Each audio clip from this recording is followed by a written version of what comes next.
Namaste everyone. In today's session of unit number 6, we are going to talk about service oriented computer management. We have already talked about configuration and security management in the last session. So to start with, I would say we have already learnt about services in second unit. So Ubicom system functions can be modeled as services and then they are managed as services. We can have some common service functions which can be treated as services such as communication or network, data processing, data storage, human computer interaction and various types of operational management including security and their associated management functions. These can be factored out of individual applications and put up in a middleware and then can be managed there on behalf of multiple applications and users so as to keep the application simpler. Now we can have a example for understanding this. So while writing a basic C program, we always have the habit of creating two common functions as accept data and display data. So for calculator application to develop, we are going to use this accept data and display data function in each of the operations such as addition, subtraction, multiplication or division. So in that case, we can consider accept data and display data as a service which we are giving to different functions. Increasingly, system management occurs at a human social organizational level using policies and service level agreements, and to complement management at the ICT level of the system in terms of data throughput and transaction rate. Now there are some metrics available for evaluating the use of service oriented architecture. So there are two kinds of metrics available. First set of metric evaluate use of service oriented architectures in pervasive environments. So to start with, the first one is service density. So this is a quantitative measure of the ability of the ICT environment to support user tasks defined as the ratio of total number of services to the total number of requests. So the higher is the value of this ratio, we can assume that higher is the probability of success for that request to get completed. Then there is service availability. So it is the ability of the ICT environment to support multiple user tasks defined as the ratio of the number of matches available for the user request to the number of unique user requests. An environment with a high value is said to be highly available. Then there is a third metric of service potential. It is the ability of an individual service to take part in multiple user tasks defined as the ratio of the number of tasks a service can be part of to the total number of user tasks that can be supported in that environment. The next one is service impact. When services are added or removed, this leads to changes in the state of the ICT environment. This is defined as the difference in the service availability with and without that service. So if a service is added, what kind of impact it creates on the availability of the services, that is evaluated. Then there is a next metric called service redundancy. It is a measure of the replication in functionality of a service in the ICT environment. Services can fail due to power limitations or mobility of the user. Then the environment has to identify an alternative service which matches the original functionality. For each service, the service redundancy can be measured as the ratio of number of alternative services available to the number of user requests that use the service as part of a composed service or as a whole service. So then there is a next set of metrics for service composition. The first one is service composition length. So this is defined as the number of services used to compose a solution to satisfy each service request. The average length of composition for a particular request is defined as the ratio of total number of services elements used in the composition to the number of services specified in the request. It is beneficial to have as small value for this ratio as possible. So we want that service must be created with minimum number of compositions there. Then there is next metric called as service composition sustainability. It is a measure of the environment's ability to sustain a composition when one or more of the employed services fail. This depends on the number of alternatives available for the failed service.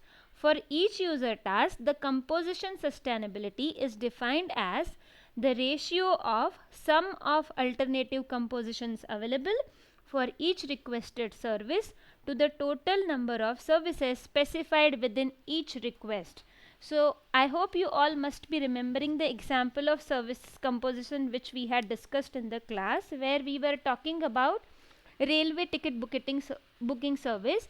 So IRCTC is giving me the platform by which it can make a safer and easier travel for me. So along with IRCTC service, we are also getting a service to get our compartment cleaned. We also are getting service where the food is provided at any particular station. So the railway ticket booking service, insurance service, food providing service, cleaning service, all are composed to give the user a benefit of having all at one place. So this was example of service composition. Now we are going to talk about distributed resource management and the grid. So we already know a grid is a distributed ICT system model of heterogeneous ICT systems that agree to share their local resources such as processing and data storage with each other, behaving as a virtual computer for its users. So the users are not knowing that at the back end processing may happen by some other terminal, storage may be taking place at other terminal, but for user it is a one system where it works together. So grid resource management system, that is RMS component, support adaptability, extensibility, scalability, allowing systems with different administrative policies so that it can support to interoperate while preserving the site autonomy, then to co-allocate resources, to support load balancing, to set and maintain quality of services, and to meet computational cost constraints. The RMS manages the pool of resources available to the grid, that is scheduling of processors, network bandwidth and disk storage with respect to policies that govern how the resources should be used by the grid so that resources can still meet their local resource demands. Now it may be necessary to employ a federation of RMS instead of having a single RMS system managing it, because different administrative policies and resource heterogeneous exist in the grid environment. In general, requiring the RMS to support multiple policies requires scheduling mechanism to solve a multi-criteria optimization problem. So now we will talk about challenges which exist in UBCOM scenario. There are several challenges in using the grid model for managing UBCOM resources. So as we have mentioned it, UBCOM system resources are more heterogeneous than compared to grid computing resources. So managing resources must be considered at two different levels. The first one is system level and second is application level, and the management at both levels simultaneously may be challenging because they have different performance goals. Now at the system or global level, the concern is scheduling resources to optimize fairness to ensure all resources so that requests are satisfied and to optimize resource utilization. For example, the amount of time a resource is used. Now these goals may conflict with the need to optimize the performance of individual application with respect to minimum execution time, resolution and performance. Some solutions to optimizing the scheduling different application with different performance parameters can be adopted so that resource management model can be taken from telecom networks. Now we are going to talk about SLA management of services, that is service level agreement. In some SOA models, services are modeled more specifically as specifications of sets of operations that can be offered as part of the contract or service level agreements between its provider and its user. So this contract specifies quantifiable, that is measurable, operational targets or outcomes for service levels. The operation of the services can then be monitored to see if any deviation from these targets occur. Important application domain for the use of SLA management are telecom network and help desk provision. SLAs can be established to maintain levels of services with respect to minimum level of for the percentage of calls that are abandoned while waiting to be answered, the maximum time for the time it takes for a call to be answered by the service techs, the minimum percentage of help requests that get answered within a definite time frame, the minimum percentage of help requests that can be resolved by the first responder without having to call back to a customer later without new information. Therefore, SLAs are useful for operational management if rules for maintaining quantifiable targets of services can be established and can be monitored.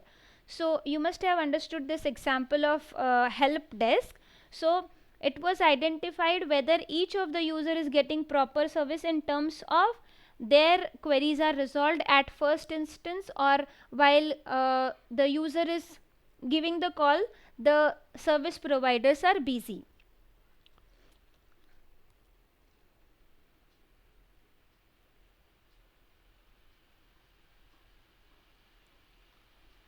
So SLAs needs performance of two types of behavior to be modeled: the load performance and the system performance. The load model models the workload applied to the system and incorporates the behavior of the users. System model models the performance of services as these process user request. So system model is going to evaluate performance of service, and load model is going to keep a track on workload applied to the system, and then it is going to incorporate the behavior of the user. SLAs used in Ubicom systems also require models of how SLAs for individual services can be aggregated when individual services are combined into composite services. So example of composite service, as we all remember, of IRCTC site allowing us to book a ticket along with the food delivery option available. So for food delivery service, the SLAs has to be defined, and for ticket booking service the SLAs has to be defined, and then they have to be aggregated so that they do not create any conflict. Then we are going to talk about policy based service management, a more general rule based system for managing system operation than using service level agreement is to use policy based service management. So policies are operating rules that can be used as a means for maintaining order, consistency, security and organizational goals or mission.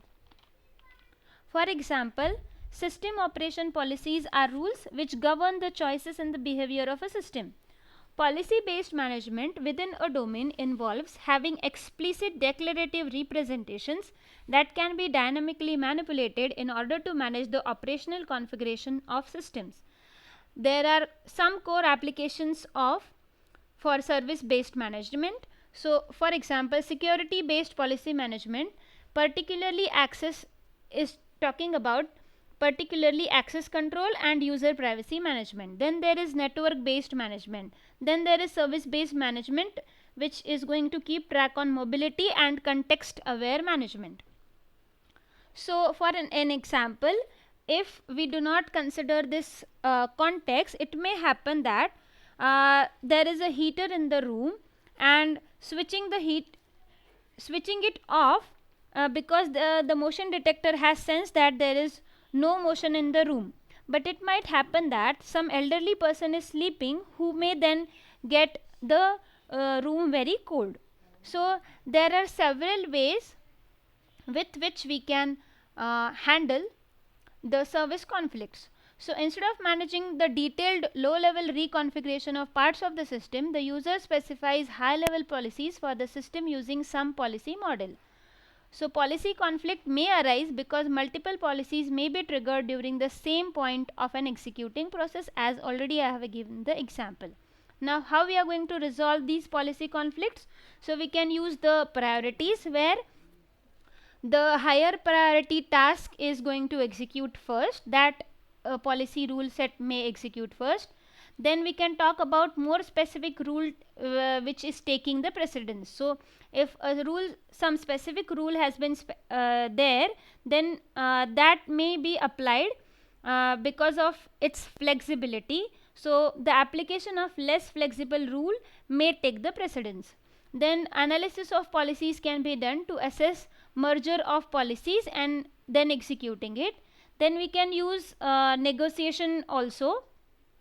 Then at the end we can use the voting mechanism, where majority voting is agreeing if on some policy, then that policy can be executed.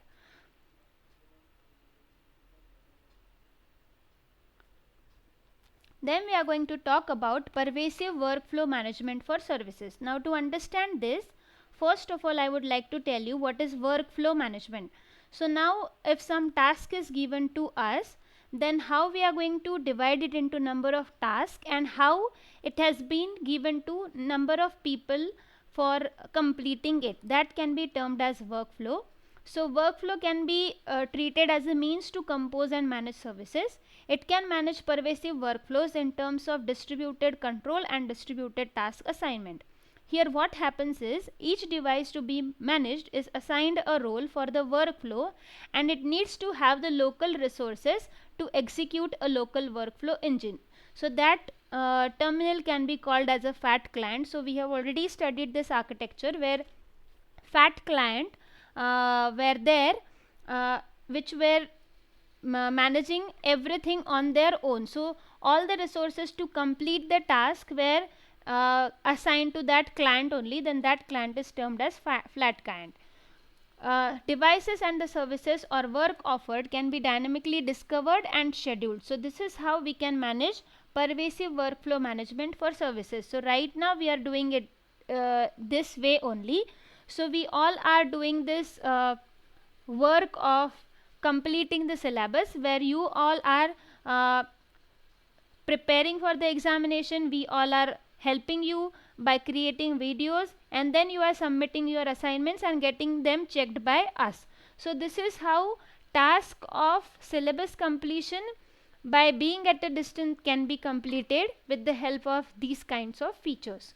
So this was all about service oriented computing, and thank you. See you in the next class.